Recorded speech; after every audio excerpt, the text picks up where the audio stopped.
Welcome back to the deep dive. Oh. So today we're digging into a narrative source that's pretty tightly focused, but really packs a punch. It's called The Last Message and Its Echo. Yeah, this isn't like our usual deep dives into complex research papers. It's more of a blow-by-blow account of something terrifying unfolding almost entirely through technology. Texts, calls, timestamps. Exactly. Our mission really is to trace this sequence of events involving Ria and her best friend, Neha. The source uses these everyday digital tools we all use, chat status, message history, and it twists them into something deeply unsettling. It feels like a countdown, but the clock itself seems, broken from the start. And setting that scene, that timeline, is so crucial because Ria, she's already a bit on edge, can't sleep, but importantly, she'd only dropped Neha off maybe an hour before this whole thing kicks off. Right, so there's no immediate reason for alarm. Everything should be normal, routine drop-off. Exactly. Yeah. But that feeling gets completely shattered at 2:37 a.m. That specific time, that's the moment this digital weirdness first bleeds into her reality. Okay, so let's break down that first trigger. It starts so simply, doesn't it? Ria's phone buzzes. Just a normal text notification. And it's Neha. The message says, "Hey, I just reached home. Call me." Seems straightforward enough.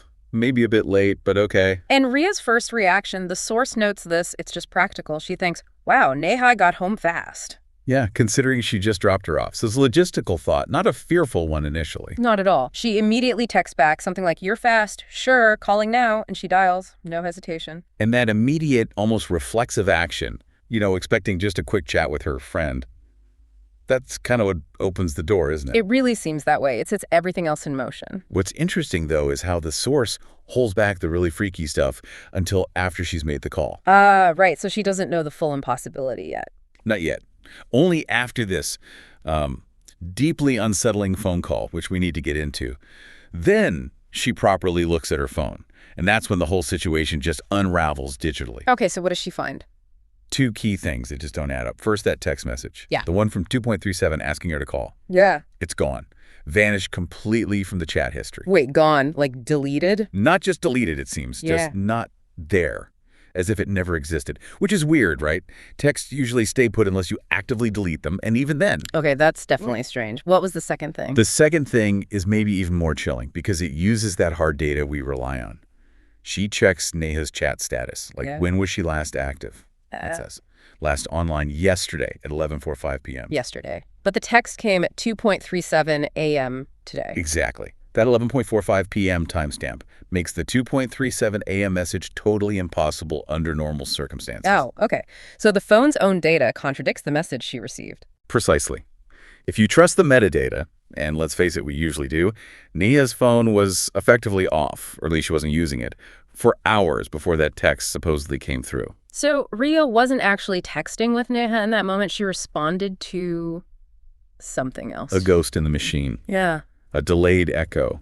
Or maybe, more sinisterly, like a deliberate trap set to make her call. Right. And she fell for it. She makes the call, expecting to hear Neha, maybe get some clarification, relief even. Yep. The phone rings twice. Yeah. And someone picks up. And this is where it shifts from just digital weirdness to pure atmospheric dread. What'd she hear? Not Neha, I'm guessing. No. The source is very specific, very minimal. It just says static. Breathing. Just static and breathing. Yeah. The static suggests, a bad connection, something broken. But the breathing that confirms someone or something is there. Right. Present, but silent. Just listening. That is incredibly creepy. The presence without identification. It induces panic, right? You're listening not to a person, but to a situation unfolding. And then the silence breaks. It does. With a whisper. Faint, unrecognizable, chilling. And it delivers this warning. Don't call. She's still in the car. Hold on. Still in the car. But the text said she just got home. Exactly. This whisper is the first direct contradiction to the impossible message she received. One message lures her in, "I'm home, call me." The other warns her off, "Don't call," and corrects the location. So, is it the same person or entity? The one who sent the text versus the one whispering? It sounds like a conflict. It's a fascinating question, isn't it? The text gives false comfort. The whisper gives a terrifying, but apparently more accurate piece of information. Maybe two different forces at play. Or one entity with conflicting messages. We don't know. And Ria must be reeling. What does she say? Out of sheer confusion and fear, she just manages, "Neha, what are you talking about?" And the response? Nothing. The line goes dead instantly, right after she asks the question. So it wasn't a conversation, it was a one-way transmission, a warning delivered, then cut off. Seems like it. And connecting it back to that timeline paradox, the whisper seems to confirm two things. One, Neha is physically in a car. Right. And two, whoever whispered knows Neha's exact current situation. Still in the car at nearly 3 a.m. suggests, well, not just driving home, it suggests she hasn't moved. Stuck. Okay, this is getting intense. Ria's now got an impossible text, a creepy call with a warning, a deadline, and this contradiction about where Neha even is. She's completely spun out, but the source doesn't leave her hanging in ambiguity for long. The next blow comes from the real world. Ah, the confirmation. Yeah. Another message buzzes her phone. But this time, it's tragically real. It's from Neha's mom. Oh, no. And this message just cuts through all the supernatural weirdness with cold, hard fact. It basically says, Ria, there's been an accident. They found Neha's car near the old highway. She didn't make it. Oh, God, so the whisper, she's still in the car. Mm-hmm. It was true. Horrifically true. It connects everything, doesn't it? The whisper wasn't just random. It was a status update from the scene, or from just after the moment of impact.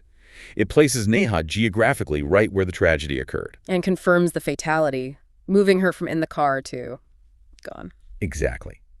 The mom's message validates the terrifying accuracy of that whisper from the unknown caller. The digital anomaly, the text and timestamp set up the supernatural channel. The accident confirmation provides the tragic reality. And the phone call was the bridge between them. Information coming from beyond the point of death, seemingly. Right. It's devastating closure for Ria's immediate fear, but the narrative isn't quite done with her or us. There's one last turn of the screw. It doesn't end with the mom's text. No. Yeah. The focus shifts back to Ria's immediate sensory experience. She's obviously shattered, trembling. The source says she drops her phone. A totally natural reaction to that kind of news. Absolutely. But then the horror pivots. It's no longer just contained in the phone, in the digital realm. It manifests physically outside her window. What happens? She hears a sound, very distinct, very alarming. The sound of tires screeching violently. Tires screeching, like in an accident. Precisely that sound. Yeah. Think about it. It's the auditory signature of the event itself, the sudden stop, the violence, by bringing that sound right to Ria's window. It's like the accident itself has followed her. The distance collapses. Yeah, it suggests the event, the trauma, isn't confined to the old highway anymore. It somehow reached her. And that's the end. Just the sound. Almost. There's one final line. Absolute gut punch. Right after the screeching tires fade, she hears Neha's voice. Neha's actual voice. Whispering. A final, chilling indictment. You shouldn't have called. Wow. You shouldn't have called. It links everything back. It does. It confirms the warning from the whisperer, don't call. And assigns blame or consequence directly to Ria's action. Impossible text lured her in. She made the call, and that act, it seems, is what triggered this final terrifying manifestation. The warning voice tried to stop her.